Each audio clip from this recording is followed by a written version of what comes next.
여러분 안녕하십니까? 10월 1일 화요일 뉴스투데이 강원입니다. 아프리카 돼지열병이 지난 주말에 추가 발병하지 않아 이번 주가 그 확산의 분수령이 될 전망입니다.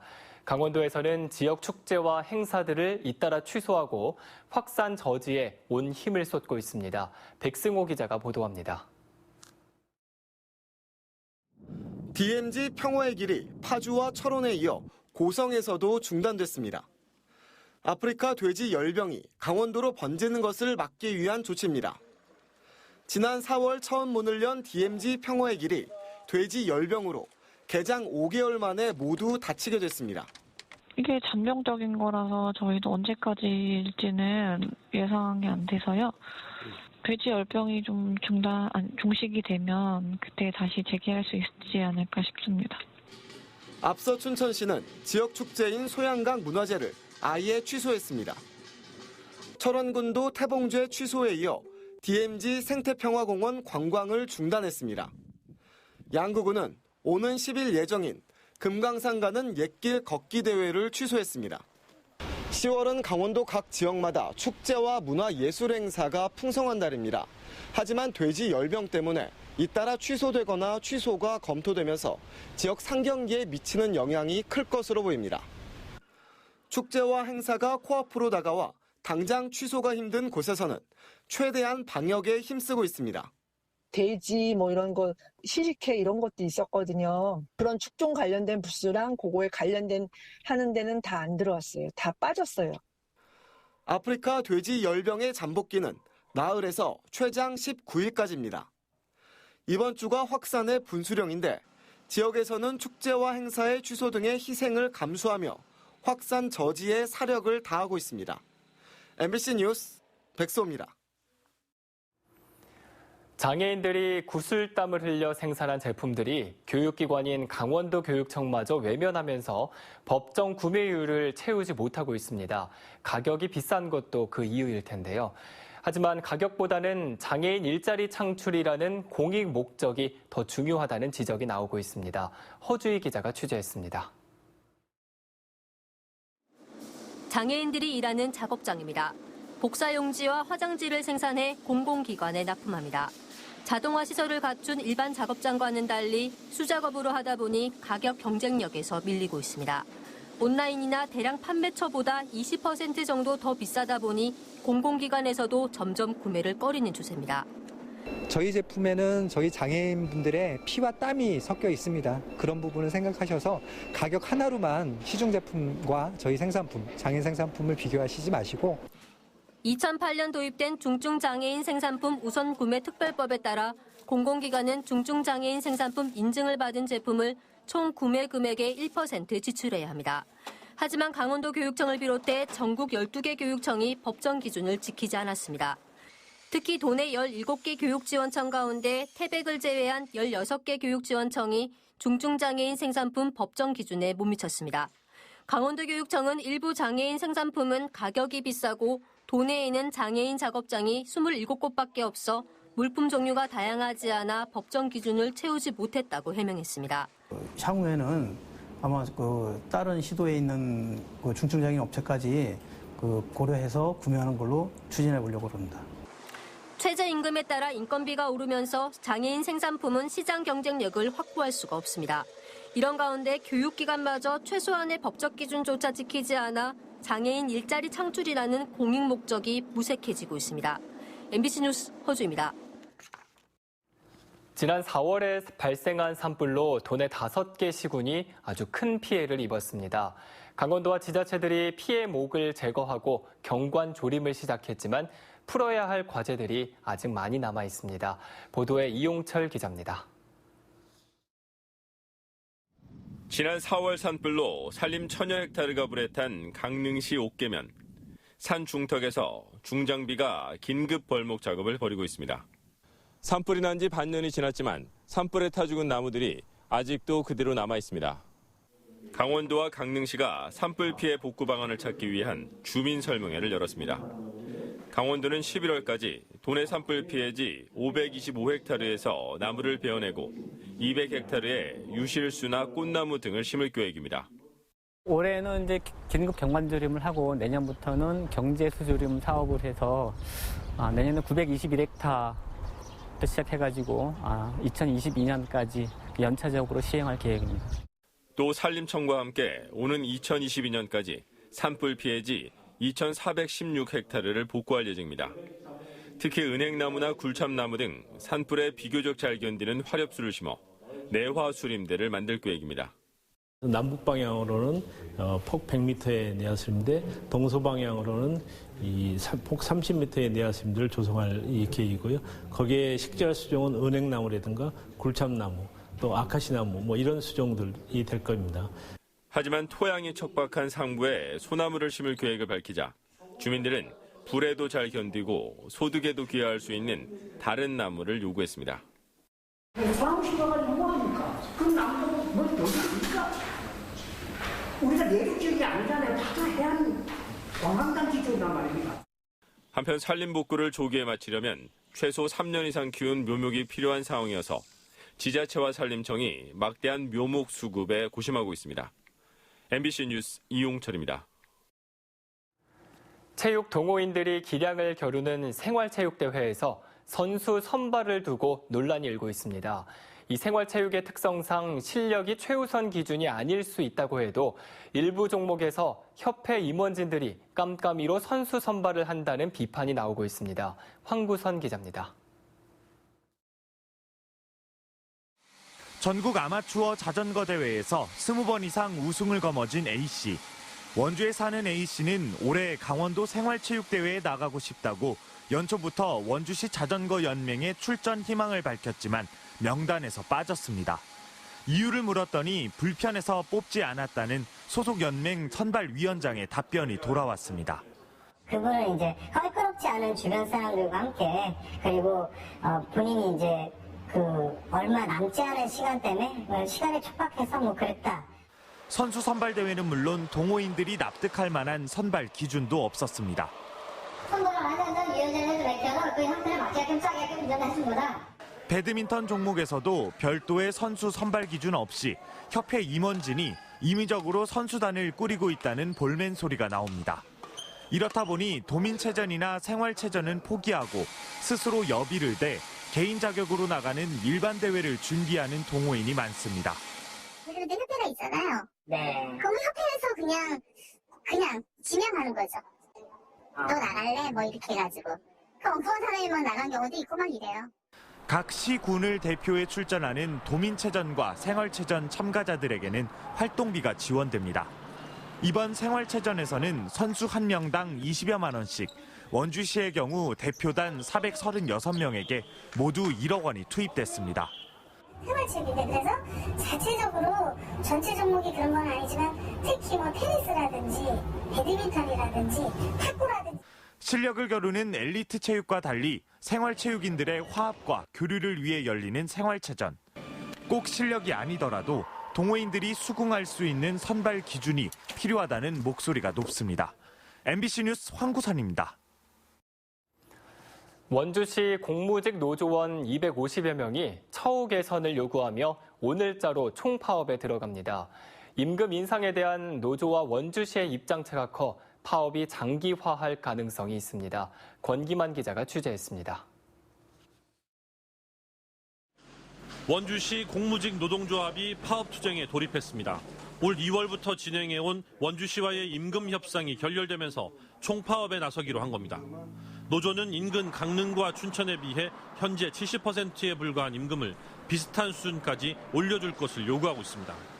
저 굳은 일, 험한 일 다 해가면서 시의 발전을 위해 일을 하는데 말만 가족이라고 하지 어떠한 그 관리의 대상으로 원주시는 타 지자체와 임금 차는 있지만 노조가 요구하는 인상안이 과하다는 입장입니다. 물가 인상률이라든가 여러 가지 감안해서 저희가 제시한 안이 노조 측에서 요구하는 안과 너무 차이가 많이 벌어져서 협상에 이르지를 못했습니다. 시청과 행정복지센터, 체육관, 도서관 등 행정 일선에서 일하는 250여 명의 공무직 노동자들이 파업에 나서면서 시민들의 불편이 불가피해졌습니다. 당장 수영장 내구 시 임시 휴관에 들어가고 각종 교육 프로그램들도 운영이 중단됩니다. 원주시는 공무원들을 대체 투입한다는 계획이지만 파업이 길어질 경우 업무 공백으로 인한 시민들의 불편도 커질 수밖에 없습니다. 공무직 노조와 원주시가 입장차를 좁히지 못하면서 시민들의 불편이 언제까지 이어질지 가늠하기가 어려운 상황입니다. MBC 뉴스 권기만입니다. 아프리카 돼지열병의 도내 유입을 막기 위한 강력한 방역 대책이 이어지고 있습니다. 강원도는 철원 지역 축산 차량의 통제를 계속하고 주요 진입도로와 접경 지역 하천에 시군 소독 차량과 군부대 제독 차량까지 투입해 방제 작업을 벌이고 있습니다. 현장 순회 점검반과 현장 상황 관리반도 접경 지역 양돈 농가에 투입해 병의 전파 유무에 대한 감시를 강화했습니다. 한편 화천군은 아프리카 돼지열병 확산을 막기 위해 다음 달 2일 8.5 내수면 치어 방류 행사를 무기한 연기하기로 했습니다. 아프리카 돼지열병 방역 조치에 따라 이동 제한 조치 중인 농가의 돼지 분뇨 처리를 위해 예비비 4억 8천만 원이 투입됩니다. 강원도는 일시 이동 중지에 대비해 비상용 가축 분뇨 저장통 10개를 공급하고 액상의 분뇨를 고형 퇴비화할 수 있는 톱밥을 구하기 위해 예비비 4억 8천만 원을 투입한다고 밝혔습니다. 이번 조치는 돼지 분뇨의 외부 반출 금지 조치에 대한 대응 차원이고 이동 제한 조치가 해제된 뒤에는 정밀 검사를 거쳐 공공처리장 등에서 처리할 계획입니다. 강원도 산하위원회 가운데 지난해 회의를 한 번도 열지 않은 위원회가 38개나 됐습니다. 행정안전부가 더불어민주당 소병훈 의원에게 제출한 자료에 따르면 지난해 강원도 산하위원회 163개 가운데 회의를 한 번도 열지 않은 위원회는 38개로 미개최 비율이 23%였습니다. 이는 전국 17개 시도 가운데 미개최 비율이 4번째로 높은 겁니다. 강원도 산하회의 미개최 위원회 비율은 2016년 22%에서 2017년 19%로 줄어들었지만 지난해 다시 증가한 것으로 조사됐습니다. 홍천에서 SFTS 중증 열성 혈소판 감소 증후군 환자가 발생해 야외 활동에 각별한 주의가 요구되고 있습니다. 홍천군 보건소는 지난 27일 홍천군 내촌면에서 75살 A모 씨가 고열과 오한, 구토 증상을 보여 조사한 결과 중증 열성 혈소판 감소 증후군 환자로 보고됐다고 밝혔습니다. 군 보건소는 농작업이나 등산 등 야외 활동을 할 때 진드기에 물리지 않도록 피부 노출을 최소화하고 외출 후에는 샤워와 겉옷 세탁을 당부하고 있습니다. 한편 강원도 내에서는 올 들어 25명의 SFTS 환자가 발생해 6명이 숨진 것으로 집계되고 있습니다. 동해시에 평화의 소녀상을 건립하기 위한 시민추진위원회가 출범했습니다.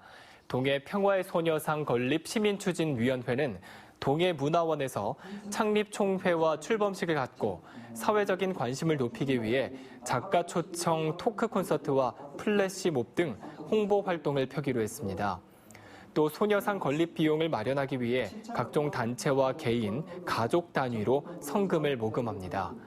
동해 평화의 소녀상 건립추진위원회는 오는 12월 10일 개막을 목표로 하고 있으며 장소는 시민의 통행이 많은 천곡동 대학로나 문화예술회관 주변 등이 거론되고 있습니다. 국내에서 처음으로 육각형 모양의 건물로 추정되는 유적지가 화천에서 발견됐습니다. 문화재청의 허가를 받아 화천군과 강원고고문화연구원이 시행한 화천 개성리 사지 유적 발굴 조사에서 육각형 모양의 건물지가 확인돼 오늘 그 현장이 공개됩니다. 문화재청은 이곳이 북한 금강산의 정양사와 건축 구조물에서 매우 유사한 양상을 보이고 있어 금강산 관광 등 남북 교류가 회복되면 두 사찰을 남북이 공동 연구해 볼 가치가 있다고 밝혔습니다. 동해 해양경찰서를 포함한 전국 해양경찰서 6곳의 유치장에 사람의 식별이 어려운 저화질 CCTV가 설치된 것으로 나타났습니다. 오영훈 국회의원이 해양경찰청에서 받은 자료에 따르면 전국 해양경찰서 유치장 16곳 가운데 동해와 목포, 여수 등 6곳이 사람 얼굴을 제대로 인식하지 못하는 52만 화소 이하의 CCTV를 설치한 것으로 나타났습니다. 오영훈 의원은 저화질 CCTV를 설치한 해양경찰서들이 유치 인원이 많은 곳이라며 시설 점검과 함께 세부 운영 기준을 마련하고 교체 사업을 해야 한다고 주장했습니다. 아프리카 돼지열병의 위험성이 높아지는 와중에 고병원성 조류독감과 구제역 발생 위험 시기까지 겹쳐 방역당국의 긴장감이 높아지고 있습니다. 강원도는 오늘부터 내년 2월 말까지를 고병원성 조류독감과 구제역 특별 방역기간으로 정해 사전 예방 중심의 방역 대책을 추진하기로 했습니다. 이를 위해 철원 평야와 토교 저수지, 소양강 하류, 경포호 등 철새 도래지와 주변 농가에 대한 예찰과 소독을 강화할 예정입니다. 또 모든 대상 가축에 구제역 백신을 접종하고 항체 검사를 확대하는 등 방역 활동을 세밀화하고 있습니다.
양구군은 농어촌 버스가 운행하지 않는 동면과 남면 일대에 대해 오늘부터 마을버스를 운행한다고 밝혔습니다.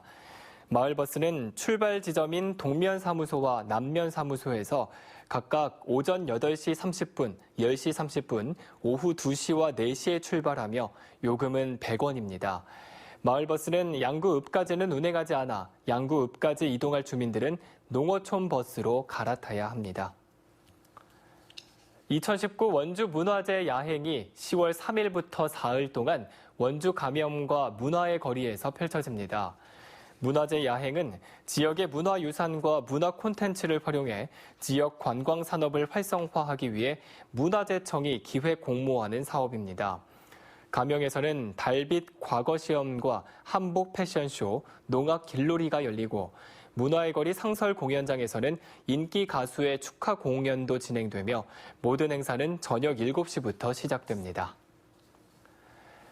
양구군이 재정력과 인구 면에서 열악한 지자체에 대해 정부 지원을 확대하는 특례군 지정에 적극적으로 나서고 있습니다. 양구군은 어제 오후 대통령 소속 자치분권위원회와의 간담회에서 인구는 적은 데다 고령화 비율이 높고 재정력이 약한 특성상 지방자치법의 개정을 통한 특례군 지정을 건의했습니다. 이상으로 뉴스투데이 강원을 마칩니다. 시청해주신 여러분 고맙습니다.